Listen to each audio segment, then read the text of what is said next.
Join me in welcoming to the stage Adenike Adeyemi, Executive Director of Faith Foundation, as she moderates the Fireside chat with no other person than the chairman, the Presidential Committee on Fiscal Policies and Tax Reforms, Mr. Taiwo Oyedele. A round of applause as he comes up.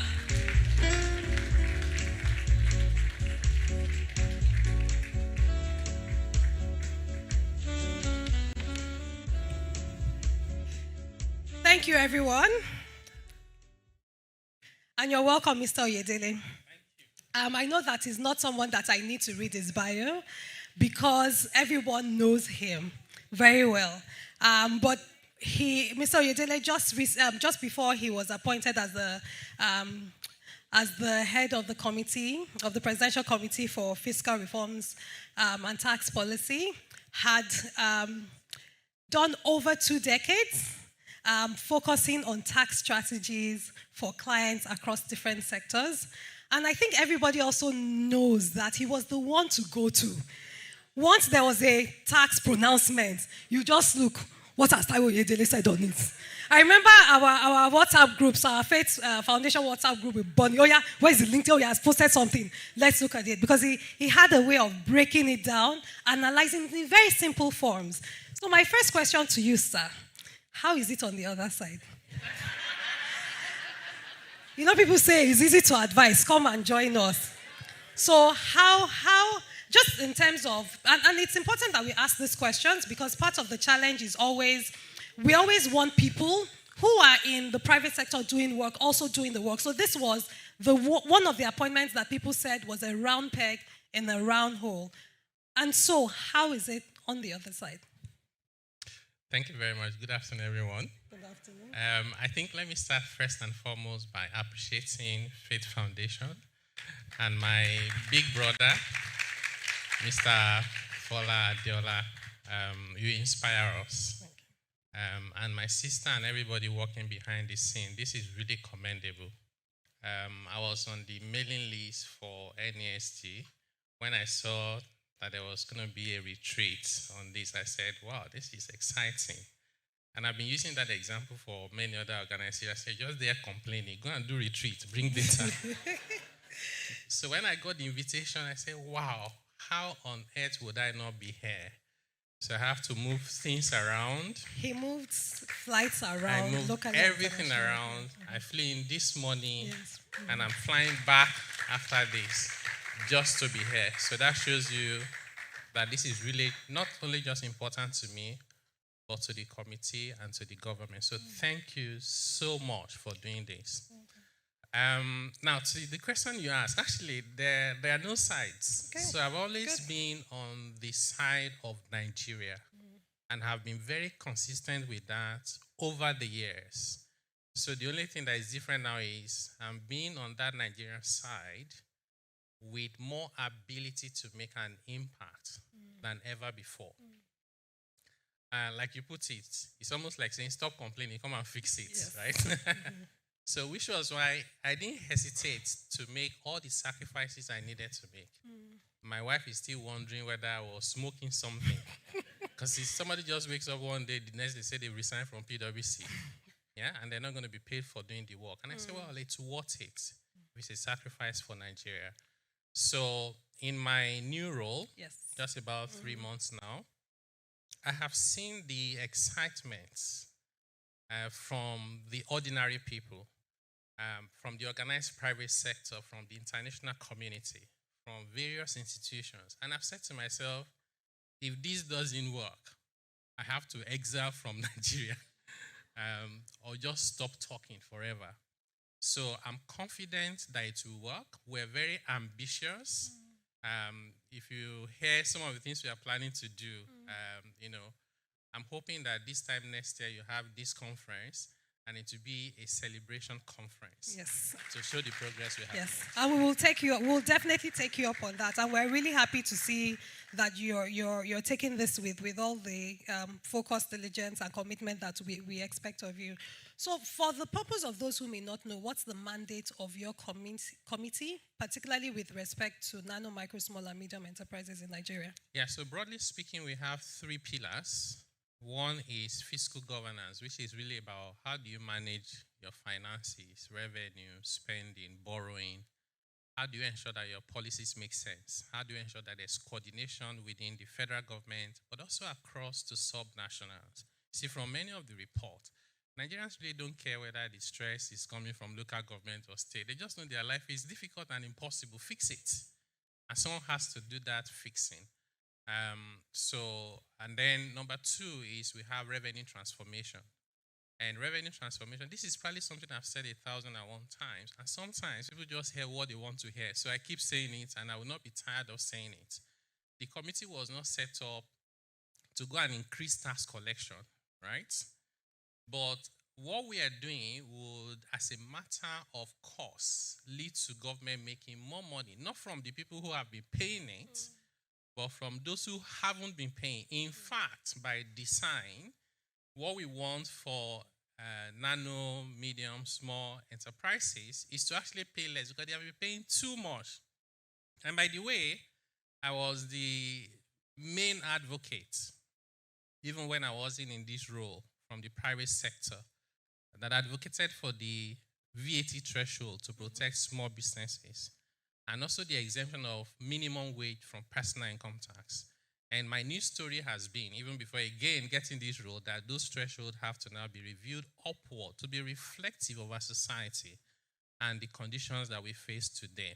Because if you don't protect small businesses, then our whole aspiration of lifting people out of poverty will just be a nightmare. Thank you very much. So I want to pick on that a bit more. And I know that you recently submitted. Sorry, so I haven't told you the third one. Okay. So that was revenue transformation is both tax and non-tax. Non-tax has non-oil and oil. Oh. So on non-oil, for example, we are looking at how do you even optimize value from government assets, from natural resources, and from government-owned enterprises. Just imagine if NNPC were to be running at the level of efficiency of Nigeria LNG. Don't even go to Saudi Aramco. You'll be talking about close to $20 billion every year we should be making from NNPC. So the third pillar of our work is growth facilitation and economic competitiveness. So this is where we're looking at why is it that to just clear things from the port is a nightmare. To export is rocket science. You have overregulation. You have impediment to trade and businesses, whether you're small or large. And I hear my brother from, Wilson about focus on one thing. No, we're not focusing on one thing. The problems are so many. And if we don't solve it, who will solve it later? And one thing I've seen in my role is we do not lack resources. And Nigerians are so passionate about their country. My committee has over 70 members. Yeah. And these are not ordinary people by Nigerian definition, right? These are CEOs, people who have all the experiences. Some of them have worked with Fortune 500. And they are volunteering for free. We meet every single day. There's a meeting of a subcommittee going on every single day. The secretariat we have is over 40 people. We don't lack anything. So if a committee of 15 people will do something for 5 years, why don't we have a committee of 75 people to do it for 1 year? Because there's a sense of urgency. So let me stop there. Thank you very much. So I wanted to go in terms of, so I want to start with issues around harmonizing taxes. And like you said, it's a very complex situation. And the question I have is that how are you looking to address that? And not just at the federal level, but at the state, local level, and particularly with the issue around non-state actors and levy collection. How are you looking to approach that? Excellent question. So this particular question is like one of the most important deliverables for my committee. And Mr. President himself has called it out. And I'm sure that if you go back to the president after the committee's work and we have everything and we don't have this, he will think that we have failed. So for us, we actually have no choice. This has to work. So the first thing we did was to go to the governors. So the vice president is a big promoter of the work we're doing. So I went to NEC and presented our thoughts to them, including how we want to address multiple taxation. And they were very receptive. We already have a draft of what it should look like. in that draft, all those taxes, over 60 of them officially, over 200 unofficially, will be less than 10. They will be less than 10. Combined for all levels of government, they will be less than 10.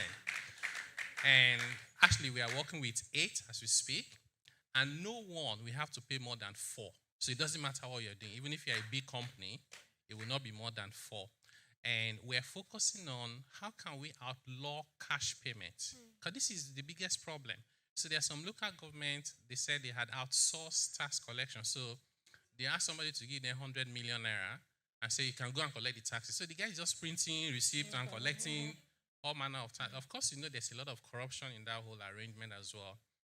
So we had a very, very productive retreat with the Senate. We spent 2 days, we were just discussing the work of my committee. And some of these ideas we've shared with them, and they're very, not only just receptive, many of them are even our promoters, including the Senate President. We're trying to have another one with the House of Rep. Now, we know that we have to go all the way to the Constitution itself. Yeah. So we're planning to amend even the Constitution. We are rewriting all the tax laws. So they will be simple, they'll protect the poor people and vulnerable, they'll have thresholds that make sense for small businesses to thrive. We are creating what we call a revenue single window for Nigeria. So this revenue single window will be a portal. It would also be an app. You go there, anything you cannot find there is illegal.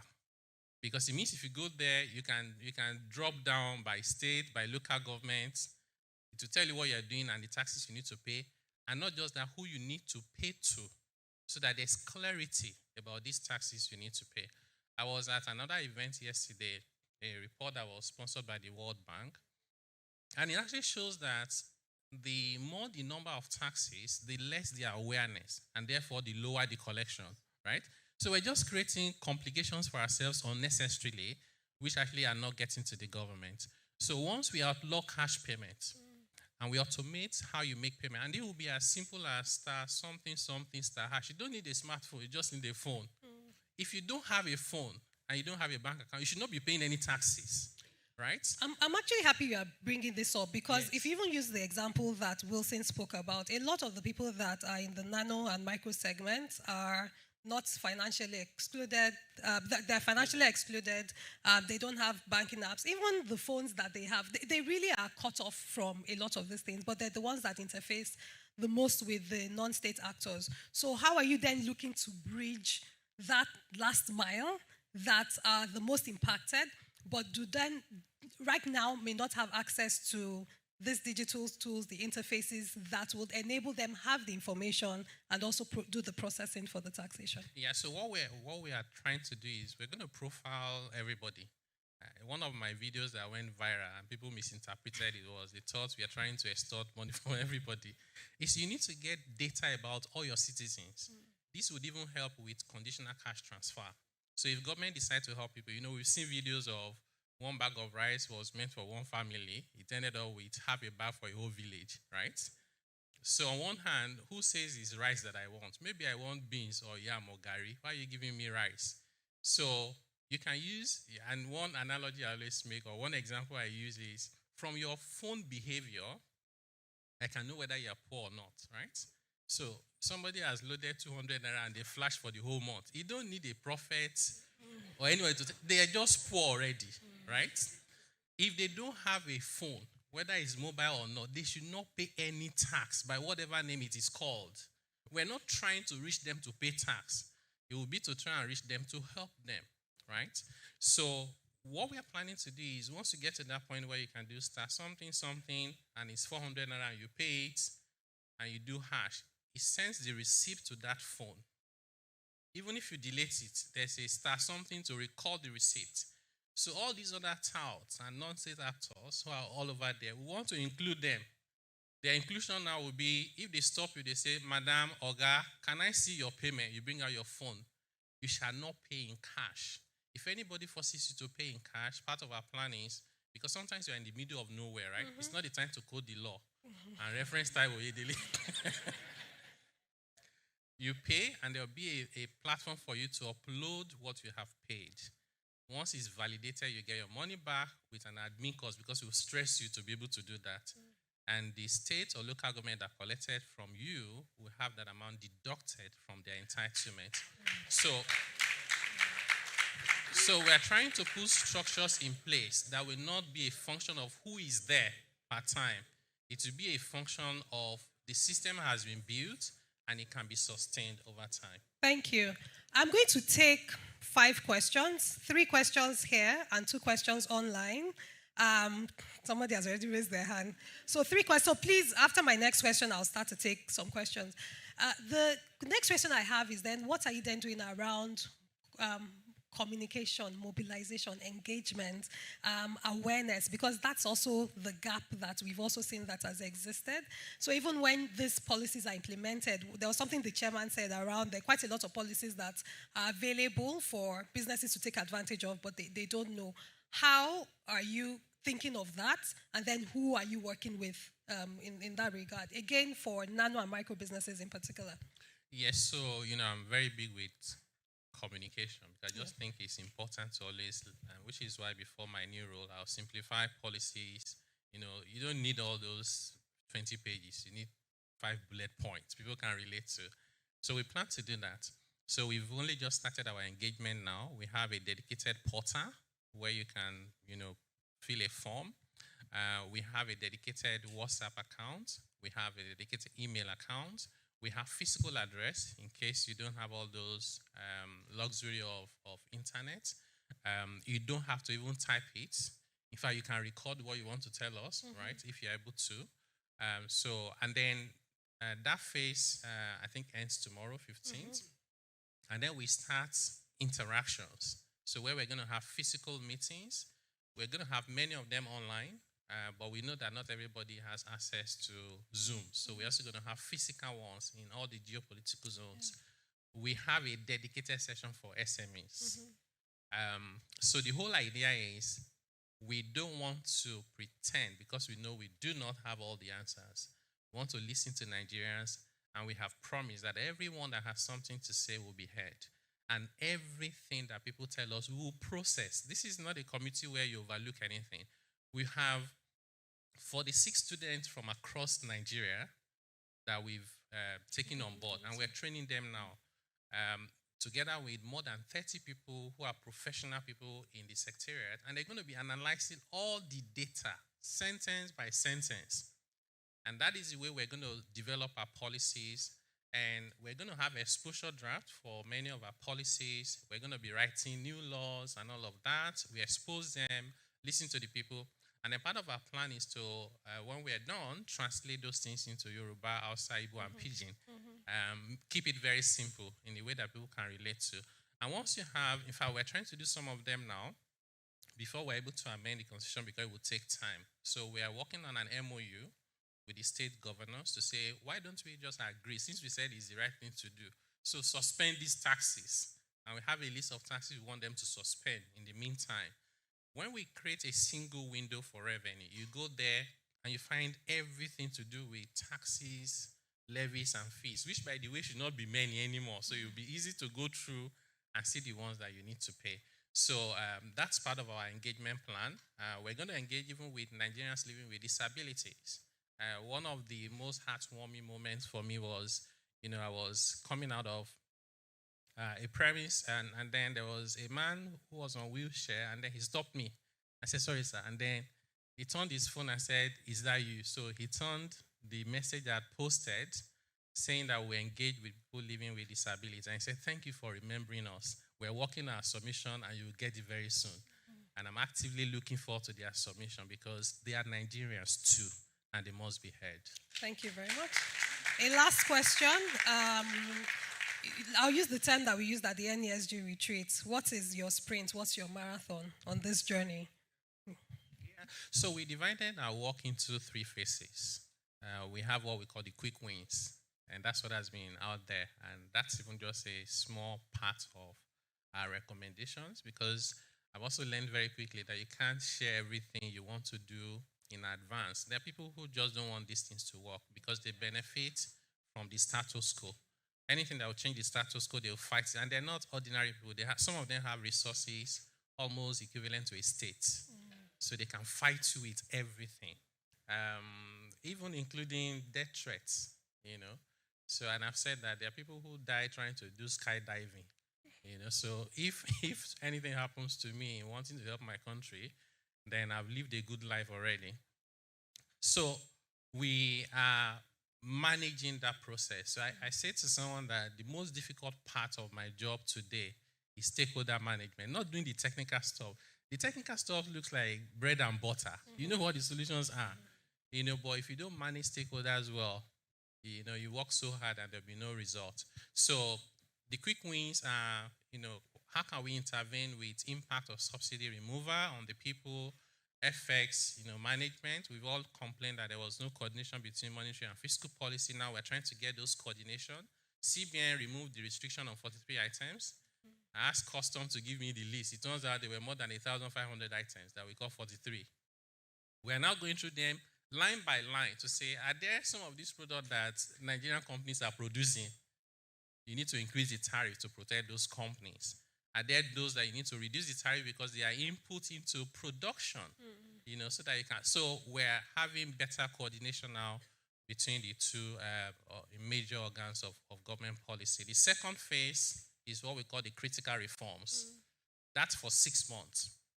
For critical reforms is when we are rewriting the laws, preparing amendment into the constitution, and then we're even developing standard code of tax law harmonized already for states that they will just adopt.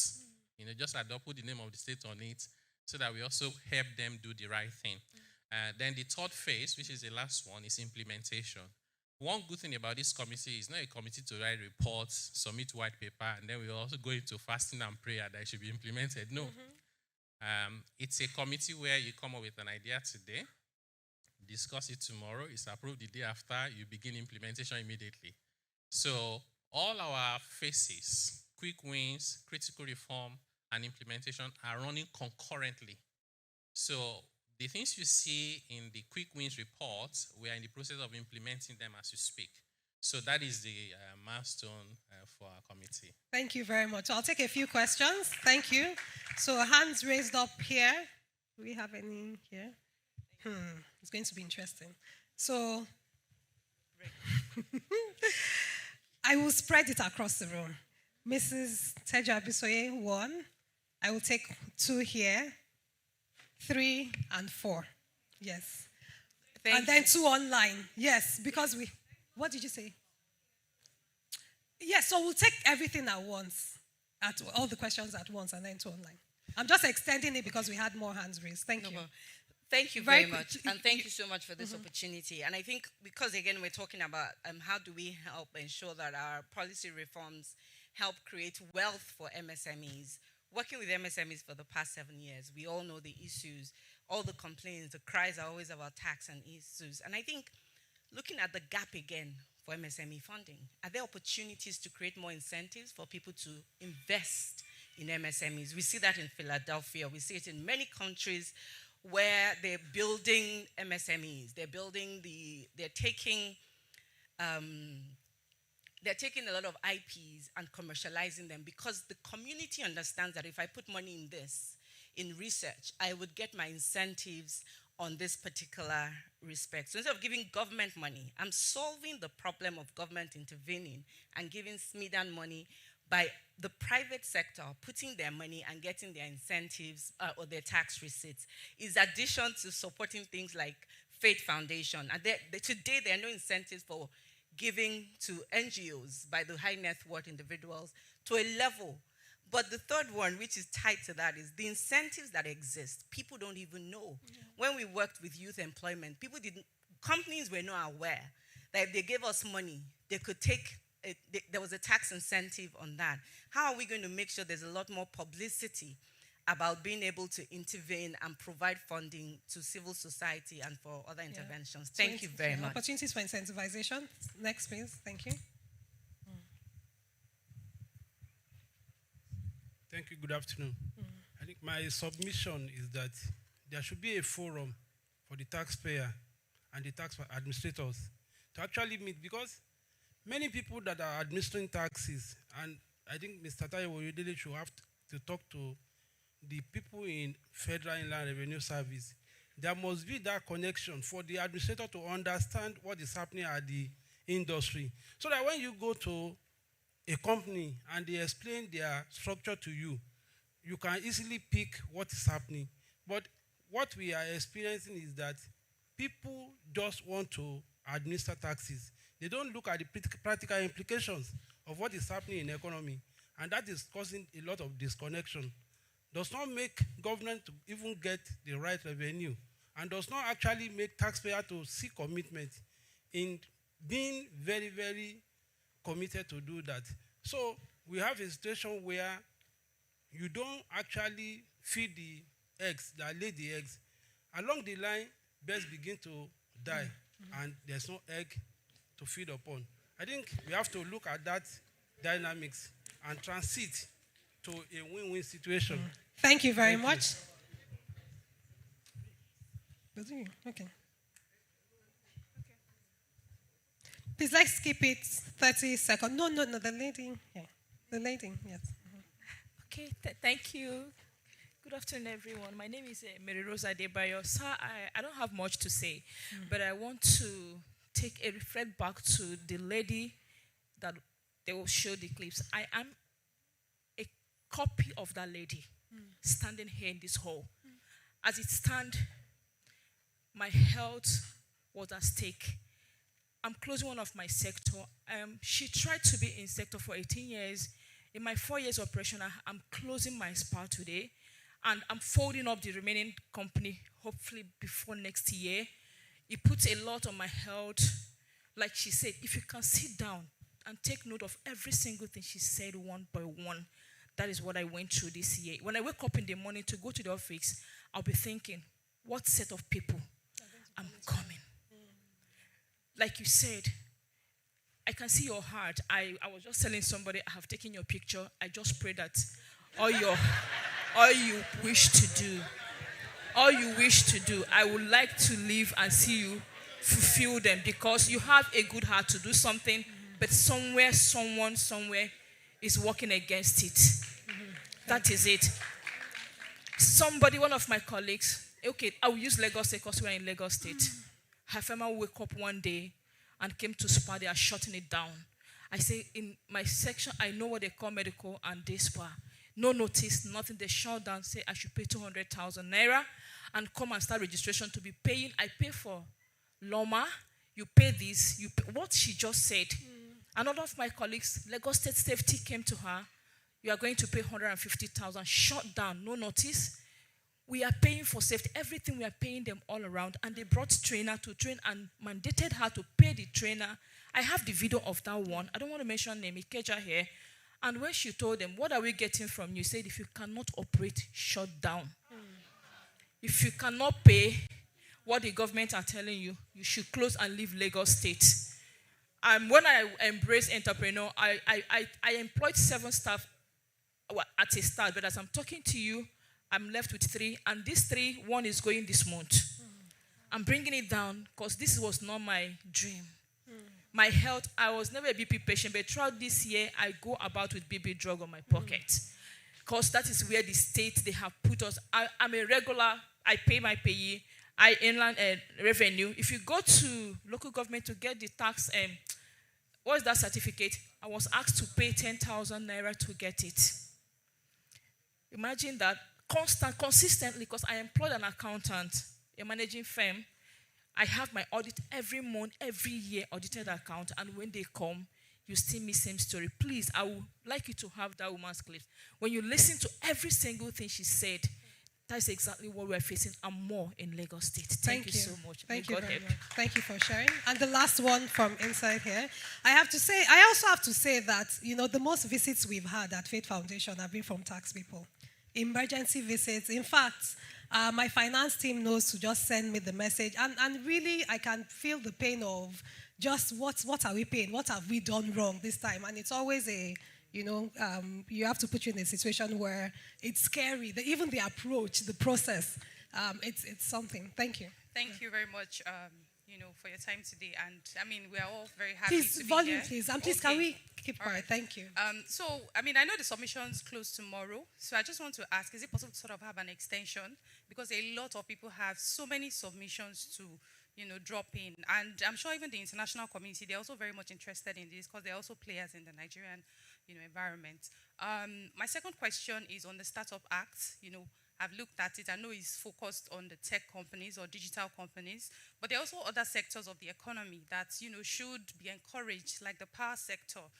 We have a huge deficit in our infrastructure, roads, construction, and quite, a lot of other sectors that should be given that form of advantage, to enjoy from the benefits that the Act offers. Thank you. Thank you very much. Yes, our chairman has a question. Please.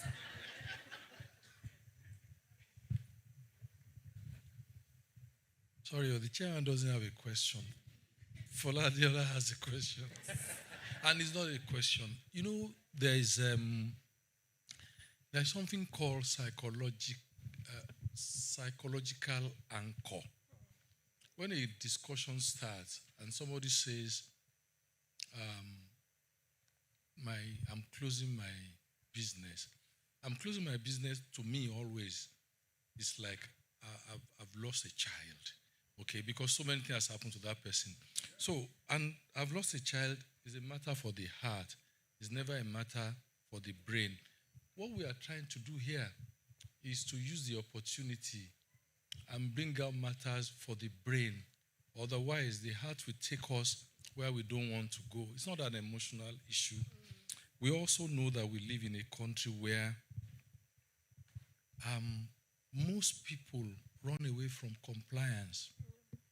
Every law that comes out like this, the first time we read it, we're so adept at finding how we are not going to do, how we are going to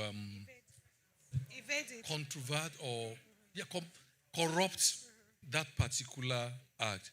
So, truly, there are bad people. The sample here may not be representational of the bad people because they won't attend conferences like this. But the outcome here is intended for Nigeria, not for the people here. So why I extend compassion to people who are closing their business. In fact, I was asking the lady that spoke class, why are you closing it, inside me, and can we still see what can be done, and so on and so forth. I want us to also understand the governments that get themselves to a point of laying people on the road. Perhaps that was how they can even get anything from people. I know, not because I was old enough, I know that the Western Region government, in funding free education under Chief Awolowo, put people on the road to be taxing people who are moving from here to there, or to be taxing farmers as they were coming from the market. It was primitive then, but it served their purpose because the only money they could access was taxation money.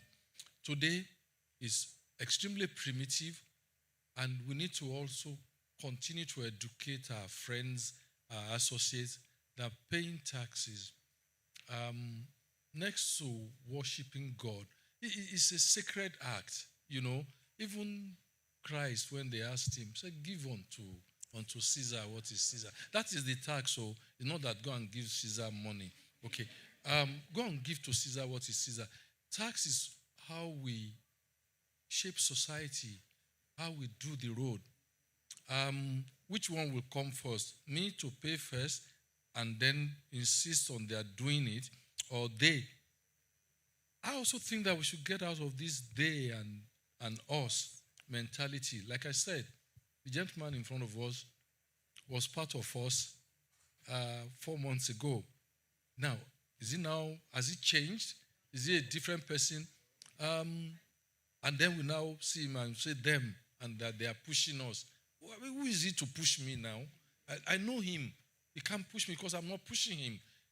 So I want us to, and you will have received so many comments like this, but I also like for us to sort everything out through the head so that we are clear what is what. When you get to the hospital and you need an injection, they pierce your bum. Yeah, nobody wants to pierce anybody's bum, but that is or give you a medication that is bitter. But you don't take it, you don't get well.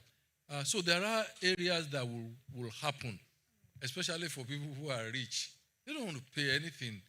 We need to take from them. And I'm glad that those who are poor, we need to find the balms, to soothe their pain.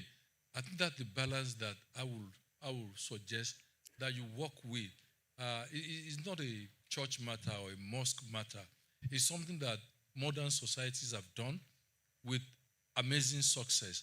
And for our own society to become modern and to become a decent society, things have to be done. People don't want to pay at the toll gate because they are big people, and it's closer to the toll gate that the lights start shining in front of their cars.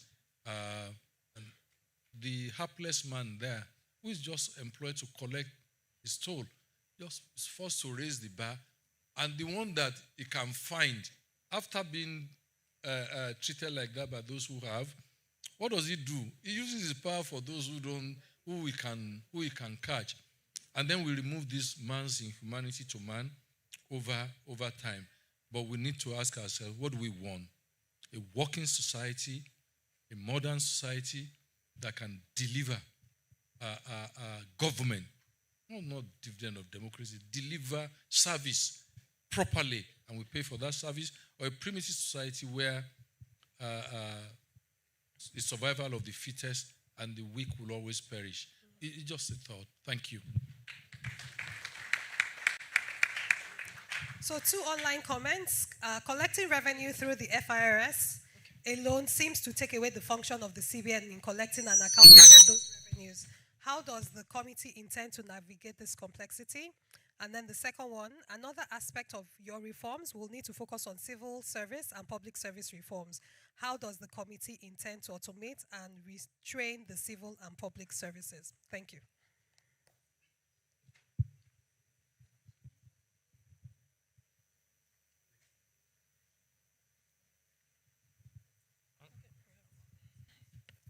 All right, thank you very much for those excellent questions and comments. So on the first one about the opportunities and incentives to invest in NMSMEs, what are we doing? So our primary focus is on removing these incentives. So we're not focusing on giving incentives. In fact, what we're also planning to do is to rationalize the incentives we currently have. See the ones that are working, the ones that don't make sense. Many of them are creating distortions. If you have access, you call someone, you get the waiver. Me, I don't know anyone. I can't get a waiver. We operate in the same market. I can't survive. So we are going to tidy up that whole incentive scheme. And in the laws we are rewriting, you have a dedicated section. You won't be finding incentives. All incentives will be in one place. You know what you're entitled to. I want to remove discretions as much as possible. You don't have to know anyone to be entitled to it. If we have decided as a country, that's what you should have. There is a plan. So just to say it's a plan, this is not to say that it's been agreed. We're looking at that unclaimed dividend thing that government about 2 years said, they'll use it, and when the people show up, they know many people will never show up. So we're planning, why don't we take that money and give it for investments in small businesses? And if those people show up, then fine, then they collect it from the fund managers. So the second one, forum, we should have a forum for taxpayers and tax administrators to meet so we better understand ourselves. I do agree with you, 100%. So we think this should be an ongoing conversation. Every country does it. You may even understand my business today. Things evolve. Tomorrow you no longer understand it. You were in the private sector before. You are no longer there. Things have changed. We have to keep that communication going. So yes, we would work on that. The third one, my sister here, I felt the passion as she was saying it. And my wife also runs a small business. She does spa, gym, makeup, salon. She has not made profit for. She hasn't made profit for over 10 years. She has about 30 staff. So I'm subsidizing the business. We would have been better off if she didn't do that business for 10 years. But every time we remind ourselves that is 30 families that we are supporting in our own little way. Most times she comes back very stressed. Even with my knowledge and contact, they stress her as well. I said to her from day one, you have to do the right thing, including paying taxes. I will prepare the tax returns for her, we'll pay. They'll come and say, this whole business, this is the small amount of tax you are paying. I say, give my number to them. They should come and explain to me whether she should go and print the money to come and pay them. So I fully understand. And that video, please, you share with me. We're going to play that video over and over again with all the committee members. Because the woman did an excellent job of speaking. I call them the real people. So even while I was at PwC, I made it a personal effort to go to Alaba, Idumota, Baluk. I went to Onisha. So I relate with the real people, and we know the pains they are going through, and we want to try our best to fix those pains. And I hear my brother, Mr. Fola Adeola, about, we have to make sure that this is not all about emotions, because at the end of the day, we may miss the opportunity of finding the solution. And I do agree. But I also recognize that those emotions are speaking to some pains. So you have to allow those emotions to come out. And that's when we can now relax and talk about what the head can process. So we welcome all of them, and we'll do our best to address them. There was a request for extension of deadline, granted. So we'll give the extension until the end of this month, so you have 2 weeks. In case you are wondering where to find it, fiscal reforms. Fiscal, FISCAL. And if you can type it and flash it on the screen. Yes, exactly. Fiscalreforms.ng. So you see everything there once you go to that website. This other question is, and I agree with Mr. Fola Adeola that there are many people who are, in fact, they set out not to do the right thing. So they just enjoy they dribble everybody, including government.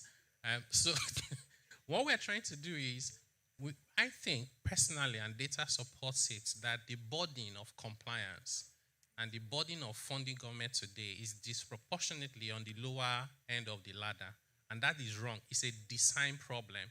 Some of it was okay 30 years ago, but because we never reviewed our laws, they no longer make sense. So that's why we are spending time to redesign it. Once we redesign, we say this is the threshold within which you must pay tax. And these are the few taxes you must pay. Ladies and gentlemen, we will collect it. Part of what we have to be able to collect it, and I'll let you know this, because you see, the world has really evolved. We should not go on the streets with some very angry-looking, drug-infested people, harassing people, removing side mirrors. One of the things I read that really touched my heart was a woman, a tailor. You know that thing you put on your shoulder and then you put the head on it? She had no transport money. So she trekked to the point where she was doing the business, put down the machine. Not up to 10 minutes. Someone showed up and said, Madam, levy for today, 400 naira. Madam said, see, I have not even 1 naira. Please, can you come back in the evening? Maybe I would have made some money. And this man refused and removed the head of the machine and went with that. And the woman started crying. So he said, why do you do that to your people? Why would you do that? So that is insane, and it should never have happened in the first, but it's happening every single day. So we want to stop all of that. But once we establish that you should pay tax, even your phone will place a lien on it. Every 1 naira you load, whether it's data you are buying or voice, it goes to government until you finish paying your tax. So the other question I have here is from the online community. FRS, we said they should collect this, collect that. What would the CBN be doing? CBN is not supposed to be collecting taxes. CBN is a bank of government. So FRS will collect the taxes and put it in the CBN. Right, so what we are planning to do is to harmonize how taxes and levies are collected. In fact, these fees that they're asking us to pay, I'm one of you.